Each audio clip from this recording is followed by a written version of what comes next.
All right, guys, welcome back to Everything College Bowl podcast. Today, me and Nick are on preview and prediction for the Las Vegas Bowl between USC and Texas A&M.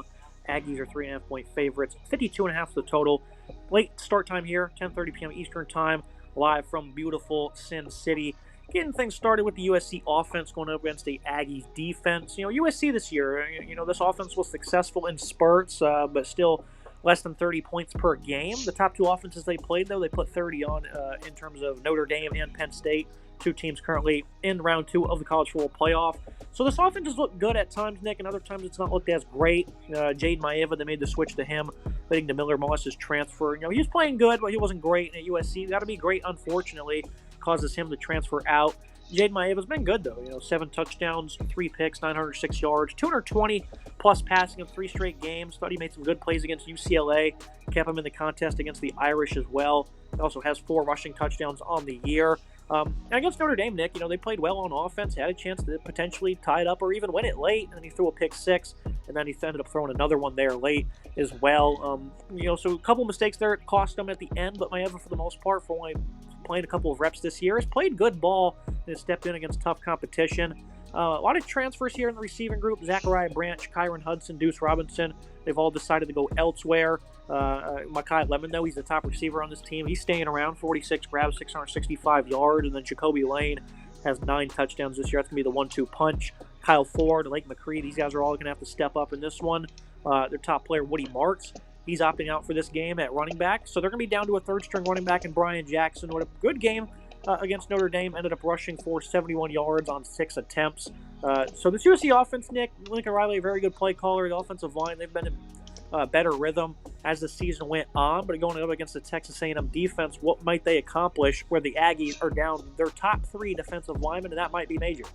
The Aggies are down some significant pieces on the defense, and I think that's certainly interesting to keep a note of. I do think this is an offense for USC that can still produce in this game. I think there are some key players still playing on offense that can get the job done. Makai Lemon's a great receiver for this team, 665, 14.5, and 3 scores for him. Jacoby Lane, 9 touchdowns for him, nearly 10 touchdowns, 400 yards receiving for him, about 11 yards for grabs. So good numbers from him as well. I think he's been a really solid piece for this offense. They made the move from Moss to Maeva. I didn't know if it was necessary. I thought Moss was playing really good football, but like you said, you got to be perfect at USC as certainly a quarterback. So they make the switch. They go with Maeva, who looked good enough. We'll see how he continues to fare. Obviously, last year Miller Moss had his coming out party in the bowl game where they were underdogs. And Maeva is hoping to continue to build on his legacy and having a strong bowl game here in beautiful Sin City. 100 yards passing, 7 touchdowns, 3 picks, not bad at all. Losing their top runner in Woody Marks is obviously a bit of an issue, and Quentin Joyner is transferring out of the program. But still, I think they can find a way to run the ball. There's some decent depth here at running back. I think they have to find a way to have key balance. This is a Texas A&M defense that's missing a lot of key assets on the defensive line, so that may bode well for an offensive line for USC. It's a pretty strong unit overall, so they can run the ball effectively here, have a decent battle in the trenches there, and win that battle. Yeah, the Aggies do have full go in the secondary. Bryce Anderson's been great. Dalton Brooks as well in the slot. Brian Mays has been good, and then Will Lee. But there's some vulnerabilities here. Deez Ricks and then Jaden Hill. One of those guys are on the field. Ricks is their number 2 corner, so he'll be on the field a lot.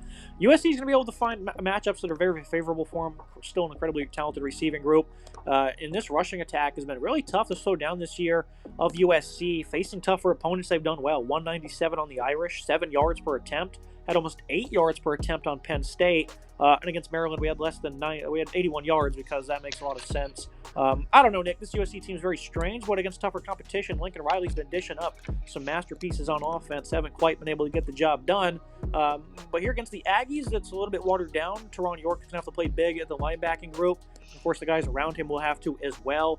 And up front, Cassius Howell, Albert Regas, DJ Hicks. I mean, they still got some nice bodies up front. Certainly not as much depth. It seems like USC, even with a depleted running back room, should still have success on the ground.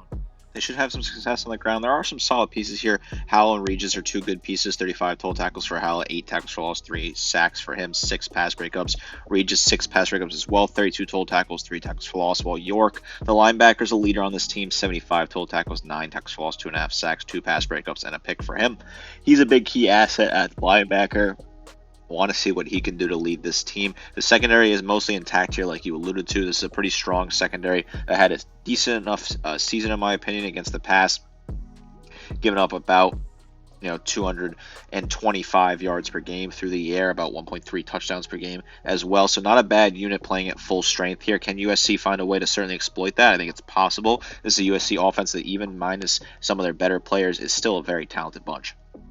And now we flip to the other side of things, Texas A&M's offense against a revamped Trojan defense. Of course, Le'Veon Moss, major loss for them in the run game. Amari Daniels, Marcel Reed, E.J. Smith. It's really going to be those guys toting the rock. Marcel Reed, he ended up earning the starting job over Connor Wigman. It's been good. 497 yards and 6 touchdowns as a passer, though quite limited. He does have 12 touchdowns and 4 picks. They've just not really been able to be in much sync in terms of production against Auburn. They had a nice game. But other than that, they're pretty weak against South Carolina and against Texas, which is an elite defense that couldn't generate anything. This passing attack has just not been all that impressive, and I know USC's allowed a lot of yards this year in the secondary. They're still incredibly talented in the back end, though. Guys like Kamari Ramsey have been having a great year. He now still be coming back, so he'll be playing in this one. Akil Arnold as well. Greedy Vance has been a phenomenal player. At linebacker, it appears Eric Gentry will be coming back for this one. He's a phenomenal player, especially a pass rusher. A lot of length on this USC defense, Nick.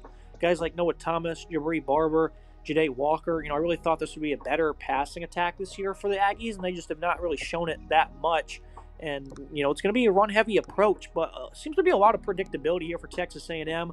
Did absolutely nothing against Auburn, did nothing against Texas, and of course that's an elite defense, probably the best in the country, so no slouch there. But USC's really shown some muscle this year, Nick, on defense, and I think this might be a tougher matchup than most people might think for the Aggies. I think this is a tougher matchup than most people think. This is a unit that has a decent defense overall, that's playing better defenses, not your Alex Grinch USC defense of old. They're a better unit, about 231 yards per game through the air, 1 touchdown per game through the air, and 140 yards per game given up on the ground. Gentry returning is a big get. Through 4 games, he had 30 total tackles, 7 tackles for loss, 2 sacks. He was really good for this team before he got hurt. Want to see what he can do. Easton Macarenas Arnold's been really good for this team, 89 total tackles, 5 tackles for loss, 3 sacks. A good leader, while Mason Cobb has stepped up as well, 71 total tackles, 3 tackles for loss, and 2 picks for him. And Macarenas Arnold each have 2 interceptions. When you look at this A&M offense, Marcel Reed took over for Connor Wegman. That was a decision that I didn't disagree with as much as I did with the USC quarterback change. I thought Wegman just really hasn't reached the heights that he was supposed to, and they sort of felt capped out with him leading the offense. Reed, 61% comp rate, 1,500 yards passing, 12 touchdowns, and 4 picks. Also a very flashy runner. Certainly looks like there's going to be 2 really solid quarterbacks that can run the ball and throw the ball in this conference if they develop their passing game. I'm thinking of Marcel Reed and DJ Lagway, 2 quarterbacks. I think if they can fully polish their passing game, they could be very dominant, as they both have very strong legs. Reed about 500 yards rushing, 4.6 yards per carry, 6 scores, and about 50 yards per game on the ground. So good numbers across the board. Amari Daniels has 8 rushing touchdowns, 661, 4.8 for him as well, while E.J. Smith has a couple different carries here and there. I like to see this offense here run the ball a lot for this team. For A&M, I think they're going to run the ball a significant amount. Noah Thomas, Jabari Barber are both solid players. This team, Thomas, 6 receiving touchdowns and 16 yards per grab, so a solid number there. I think A&M should run the ball a fair bit here. They Mike Elko's team's going to try and tote the rock with a talented offense that they have, even without Le'Veon Moss, who they lost early in the year. I like this matchup potential here. I think they can find a way to chew clock, dominate the possession, although I do think this is a good defense that's good against the run, right? 53rd in the nation, but I think this is a matchup that is winnable for A&M. Yeah, the Trojans, solid defensive line here for not having great depth. Gavin Meyer, Braylon Shelby, Nate Clifton, pretty respectable defensive line there. And like you said, USC, 53rd against the run, not bad. They haven't really been diced up against anybody this year. It's been a competitive unit running the football. Offensive line for A&M, mid-level, 58th in sacks allowed. So I think this will be probably a lower scoring affair. It'll be very interesting to see how this matchup plays out, though, especially since A&M will probably not be able to throw the ball all that well. Leads us to the team comparisons and the final prediction. At quarterback, I call it even. I know you just disagreed, Nick, with the Miller-Moss benching, but if you saw the Washington game, you probably missed that one. He had 3 interceptions, and they were pretty bad. I think at that point, Riley noticed he needed to make a change at quarterback. I still call it even. Both of these guys took over for the original starters that ended up both kind of disappointing in the end. Running back, at this point, A&M, they're going to get the nod, even though their starter's also out. Receiver, I'll give it to USC, even though they're a little beat up at that group. They still have a 1-2 punch that's pretty favorable. Offensive line, I'll go with the Aggies. Defensive line, I'll call it even at this point because they are down their top 3 starters, Nick. If those guys play, so it's a mind-blowing type of advantage for them. Linebacker, I'll go with USC. Maybe that's one that people might disagree with, but Gentry's return is big. And then in the secondary, I'll also call it even. Both have their positives and negatives. overall, what are your thoughts on these team comparisons, Nick? Yeah, maybe I didn't watch USC and Miller Moss as much as you did. I'm not a USC fan myself. I'm just a casual, someone who keeps an eye on them for the work that I do. I still think that Maiev is a good quarterback. I think it will work out in the end. And I do think Marcel Reed's a great quarterback, so I do think the even's quite fair. I like the running back room comparison with the fact that Woody Marks is not playing. Obviously, he's playing. That completely changes the script for USC. As does the defensive line. If A&M's playing at full strength, that's a clear favorite, but they're not playing at full strength, so you got to say where we are, and I think that's even for now. I think the secondary unit's even as well. I think it was a very fair team comparison. And the final prediction as a USC fan, none for me. I gave one last year, though. I was so angry at this program. I picked them to lose like 45-3, and they won that game by double figures. They looked very impressive. Moss put on a clinic. The receivers played with great energy, as did the defense. So maybe that gives some hope for this program, Nick. The story for USC, they've lost every single game on the final play, and that's not an exaggeration, and you know that as well, Nick. Even as a casual, like you said, this team has legitimately lost every single game but the Irish game on the final play. This team could have played for a lot more, and I think a 10-point spread might be a little bit disrespectful. I'd like to hear your input on that one. And I think USC is being a little bit depleted. Could certainly lean towards that. No prediction from me, but as a USC fan, I'll be rooting here. I like our chances in this game. A lot happier with the state of the program than it was a year ago, and things looked incredibly gloomy, Nick, and they went out there and put on a clinic. So here against the Aggies, why do you think A&M will be able to win this one kind of lopsidedly? Last year we were, very down on USC's fortune as they traveled just down the road to San Diego to play in the Holiday Bowl. We both thought they were going to lose by a significant margin to a pretty good Louisville team that did struggle in the ACC conference title game to round out their season, and they ended up beating the brakes off that Louisville team. They won by a ton. They played really good football, and what seemed to be the start of a new era, the Miller Moss era, obviously that did not work out because Moss is now in the transfer portal. So funny how a lot can change in just a year's time.